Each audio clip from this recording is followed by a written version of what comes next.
بینەرانی بەڕێزی تەلەڤیزیۆنی کۆمەڵە گەرموگەشترین سڵاوی خۆم و باقی هاوکارانم پێشکەشتان بێت لە بەرنامەی تەندروستی. هیوادارم کە کات و ساتێکی خۆشتان بێت و بتانن بەرنامەی ئەم جارەیشمان بینەری بن. بەڕێزان، بۆ بابەتی ئەم هەفتەمانە بابەتێکە لەسەر ژینگە و تەندروستی، هەروەکە لە چەندین بەرنامەی پێشووتریشمانە لە ماوەی ئەم 1-2 ساڵە چەند بەرنامێکمان اختصاصداوە بە ژینگە، دەور و نەخشی ژینگە یا ژینگە پارێزی و کاریگەری ئەو لەسەر سڵامەتی و تەندروستی مرۆڤ، هەر لە نانۆ پلاستیکەکانەوە، یان ئەو پلاستیکە وردانەی کە لەناو خاکە لەناو ئاوە ئەمێننەوە، تەجزیەیان زۆر ساڵانێکی زۆر بە درێژە ئەکێشێت. ئەگەر لە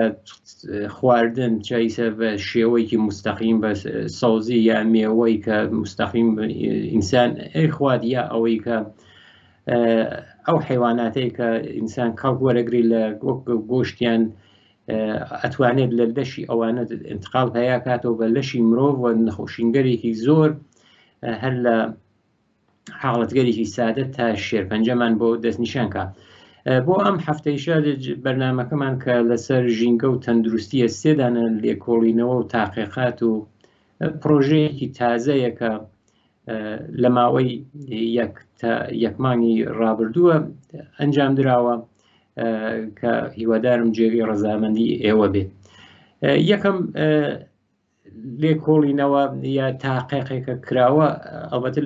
بە شێوەی ئەوە بووگە کە کورسێک یا کلاسێکیان داناوە و داوایان کردووە لە پزیشکەکان کە بەشداری بن کە لەسەر پیسی ژینگە، بە تایبەت پیسی ئاو هەوا بە تایبەتی تر کلاسیان بۆیان داناوە کە لە چەند وڵاتە ئەم کارەکراوە کە بریتانیاس، فەڕەنسەس و ئامریکاس، بەڵام لە ئامریکا زۆرترین ڕێژەکە بەشداریکی زۆری بووە، یانێ 2559 پزیشک بەشداریان کردووە. ئەو پزیشکانەی کە تا ئاخری کلاسەکە کە 2 مانگ و نیو خایاندووەی بە ماوەی 4 تا 5 ساعت لە هەفتە، تقریبا 2470 کەسیان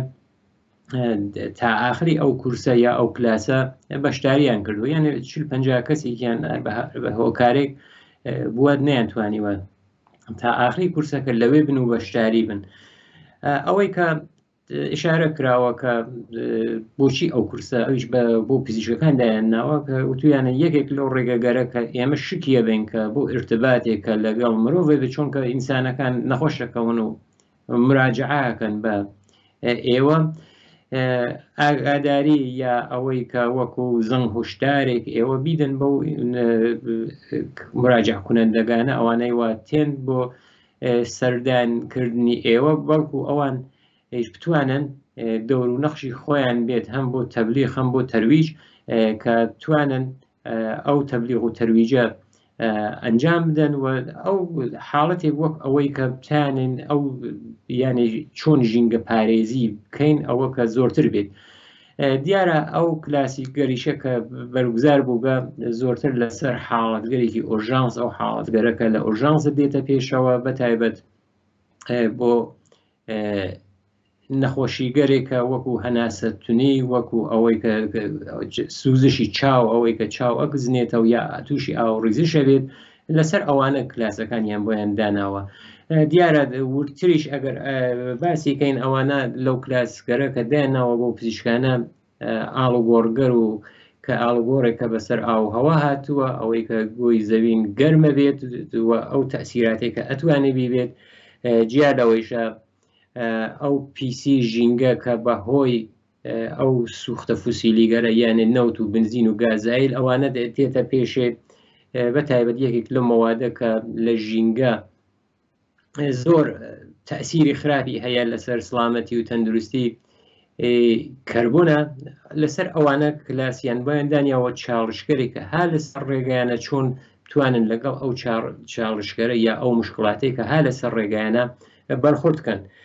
هەروواکە وتم تقریبا دەرسەدێکی زۆر، یعنی 80-90% ئەو کەسانە تا ئاخر کە بەشدار بوون بە تایبەت لە وڵاتی ئیاڵەتی یەکگرتووەکانی ئامریکا، ئەوان تا آخری کلاسەکان تقریبا 73% لەو بەشداربووانە ئیزهار ڕزایەتیان کردوتیانە شاید بازی مەواردیشی بووێت سەرچاوەکەی زانی بۆ وێنەگەر شێرپەنجە چیە، بەڵام نەمانزانیوە تا ئەو ئەنازە تا ئەو ڕادا لە ژینگە تەسیری خۆی هەیە. بە تایبەت پزیشکانێکە هەند لە بەشی ئۆرژانسە یا ئەو بەشی فۆریەتگەرە کتوپڕە ئەوانە ئەو حاڵەگەر کتوپڕە ئەوان نووتویانە کە ئەتوانین لەو بەشیشە چۆنکە مراجع کنندەکان لەو بەشە زۆرترن کە تابلۆگەرێکی تەبلیغی یا پۆستەرگەرێکی تەبلیغی بنن کە بتوانن ئەو تەبلیغ و تەرویج و ئاموزش و بۆ ژینگە پارێزی بیدەن بە کەسەکان کە بەڕێوی بوون. دیارە نەتیجە کەیشی کەسانی بووبن کە چەند ملاحزەیەکیان بوو گەل لەسەری بە تایبەت ئەوەی کە وتویانە ئەمە کاری بە سیاست گوزاریەوە هەیە، شاید جامعی پزیشکی نتوانێت لەسەر سیاست گوزاری ئەو تەسیریە بێ، بەڵکو ئەمە ئەبێ ئەو نەهاتگەرە ئەو دەستگاگەرە بە تایبەت ئەوانەی کە ڕەتیان هەیە بە ژینگە و ژینگە پارێزیەوە ئەوانە ئەتوانن بەشدار بن. بەڵام لە هەر حاڵە ئەو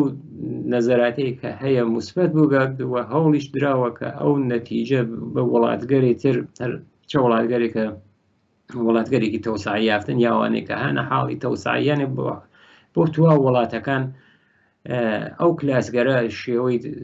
بەرگوزاریەکەی بۆ پزیشکەکان بنێرن کە ئەوانی بتوانن بەشداری بکەن، چونکە ئەمە زنجیرێکی پەیوەست بۆ وێنە ئەگەر لە برزی لە جەنگەڵ و دارستانەکانی ئەوێ ئەسووتێت تأسیری هەیە لەسەر گەرمای توا و زەوین، یعنی ئەوە نییە بەس هەر لەو حاڵەتە لەو بەشە فقط ئەو مشکڵە بێ، یا ئەوەی کە سەهۆڵەکانی شماڵ ئەتوێتەوە ئەوە نیە فقط ئاو سەتحی بەرزی ئەو ئاوە لەو شوێنگەرە یا گەرمای ئەو منتەقە بێت، باوکە تأسیراتی زۆرترە تأسیراتی توا و دنیا ئەگرێتەوە. لەسەر هەر ژینگە و تەندروستی مطالعەیەکی تریش کراوە ئەم جارە بە پێچەوانەکە لە وڵاتێکی وەک ئامریکا نییە، لە وڵاتێکی وەک هندوستانە کراوە کە ئەو مطالعە کاریگەری تەغیرات یا حادسەگەرێکە لە ئاوهەوا ڕوئەدات لەسەر سڵامەتی دایکانە. ئەوەی کە ئەڵێت لەسەر سڵامەتی دایکان، ئەو دایکە مەبەستیان ئەوەیە کە ئەو دایکەی کە دووگیانە، ئەو دایکەی کە زایمان نکات و ئەو دایکەی کە دوای زایمان ئەڵێن، یعنی ئەو سێ مەرحەلە لە نەزەریانە ئەویش ئەوەیە کە وتویانە کاتێکە بەتایبەت لافاو ئاگرکەوتنەوە لە دارستانەکان یا حاڵەتگەرێکی تەبیعی تێتە پێشەوە سڵامەتی دایکان ئەکەوێتە خەتەر. دروسە ئیسەکە ئەوەی بەرنامەگەرێکە بەرنامەی تەوسعی پێژن کە لە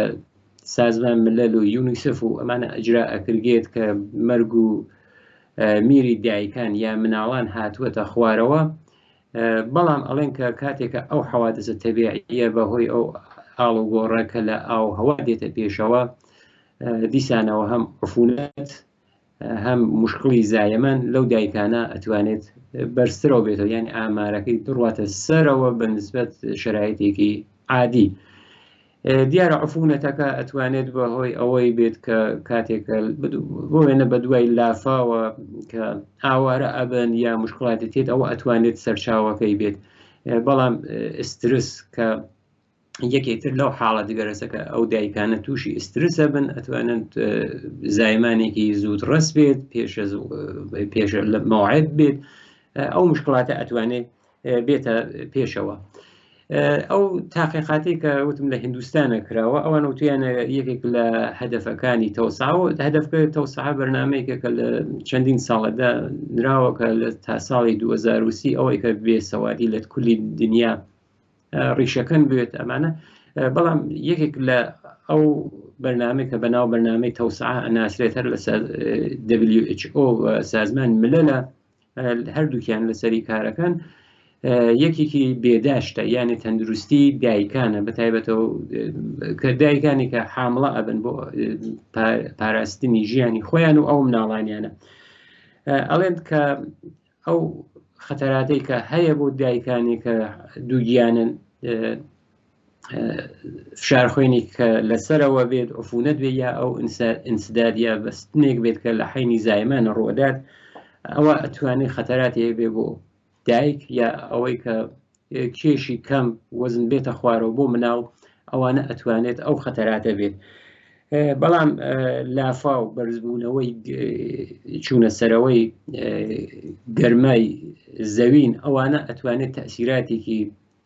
بەنسبە خەتەرناکتری بێت، یانێ ئەگەر ئاماری مەرگومیری مناڵ یا حتا دایکیش ئەگەر هاتووەتە خوارەوە لە حینی زایمانە بڕواتەوە سەرەوە. بۆیە ئەوە تەسیراتێک کە ئەوان بەڕەسیان کردەوە پیانە ئەبێت هەم بۆ سڵامەتی دایک هەم بۆ سڵامەتی ئەو نۆزادە ئەبێت ئێمە تەدابیرێکمان بێت. دوای ئەوەیش ئەوان هاور بەرەو کە حاڵەتێک وەک ئاگر سوزی ئاگرکەوتنەوە یا لافاو دێت زۆرتر هەوڵە درگێت کە کومەگەرێکی ئەوەڵیە لە نەزەرە بگیرگێ برینەرگەر ئەوانەی کە تووشی مشکڵاتی تەنەفوسی و هەناسە بوون، بەڵام بۆ وێنە ئەوە بیر ناکرێتەوە لە سڵامەتی ئەو دایکانەی کە دووگیانن. ئەبێ ئەوەیشە لە نەزەرمانەوە ئیمکانات ئەو تەجیزاتە پزیشکیە کە بەکارە بدرێت ئەو ئیمکاناتە ئالۆ حەدیشە بێت کە ئەو دایکانە بتوانن کەڵکی لێوەربگرن.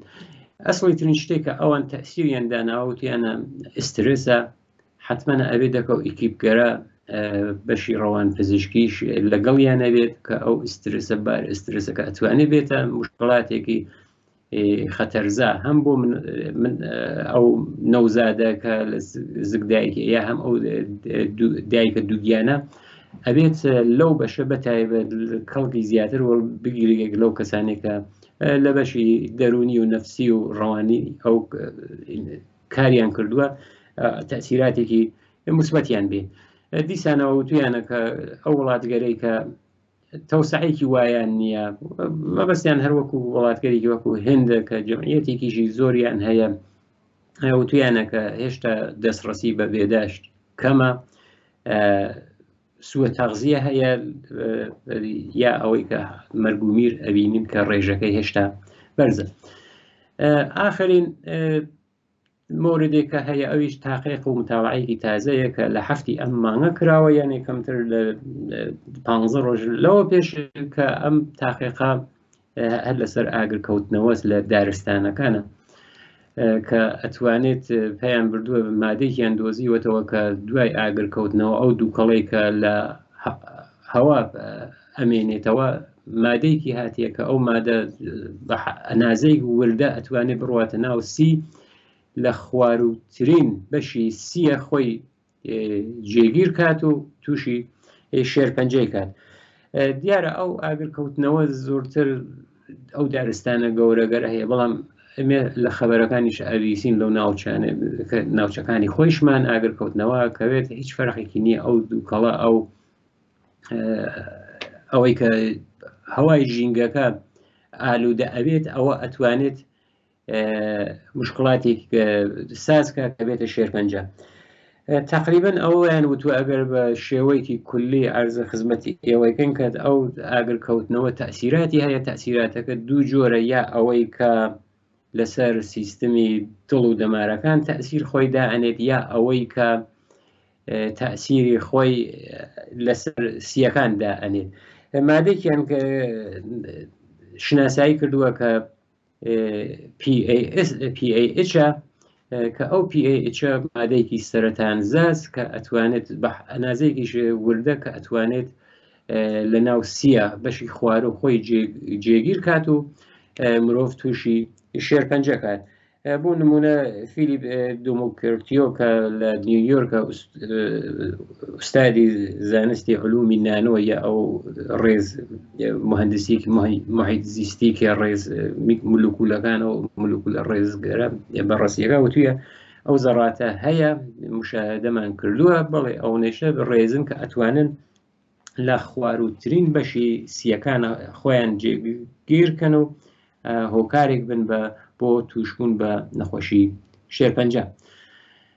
بینەرانی خۆشەویست، لێرە هاتینە کۆتایی بەرنامەی ئەم جارەمان. هیوادارم کە جێگەی ڕەزامەندی هەموو لایەکتان بوێت تا بەرنامەی داهاتوومان ژیانێکی پڕ لە شادی و تەندروستیتان بۆ بە ئاواتەخوازی.